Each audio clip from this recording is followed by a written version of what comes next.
அஇஅமக பொதுக்குழு கூட்டத்தில் 2026ஆம் ஆண்டுக்கான தேர்தலில் போட்டியிடும் 15 வேட்பாளர்கள் அறிமுகம்.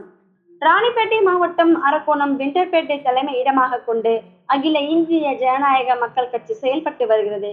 இக்கட்சியின் பொதுக்குழு கூட்டம் மற்றும் தேர்தல் ஆலோசனை கூட்டம் நடைபெற்றது. இந்த கூட்டத்துக்கு கட்சியின் நிறுவன தலைவர் டாக்டர் ஐசக் ஐயா தலைமை தாங்கி நடத்தினார்.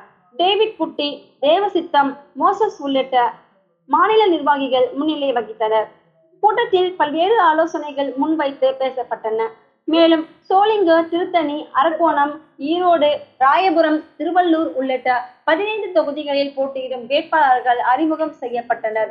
தொடர்ந்து தீர்மானம் வாசிக்கப்பட்டது. அதில் மத்திய மாநில அரசு ஜாதிவாரி கணக்கெடுப்பு நடத்த வேண்டும், கிறிஸ்தவர்களுக்கு தனி இட ஒதுக்கீடு 10.5% வழங்க வேண்டும், தவிர்த்தவர்களை SC பட்டியலில் சேர்க்க வேண்டும், இந்திய அரசியலமைப்பு சட்டத்தை மாற்றி அமைக்கும் திட்டத்தை கைவிட வேண்டும், ஒரே தேசம் ஒரே மொழி ஒரே தேர்தல் என்ற நிலைப்பாட்டை கைவிட வேண்டும், நீட் தேர்வு முறையை கைவிட வேண்டும், தேசிய அளவில் மது மற்றும் போதைப் பொருள் ஒழிப்பு சட்டத்தை அமல்படுத்த வேண்டும், புதிய கல்விக் கொள்கை முறையை மாநிலத்தின் மீது திணிக்க வேண்டாம், அத்தியாவசிய பொருட்களான பெட்ரோல், டீசல் ஆகியவற்றின் விலை உயர்வுகளை கட்டுப்படுத்த வேண்டும், ராணிப்பேட்டை மாவட்டத்தை 2ஆக பிரித்து அரக்கோணம் தலைமையிடமாக கொண்ட மாவட்டமாக உருவாக்க வேண்டும்.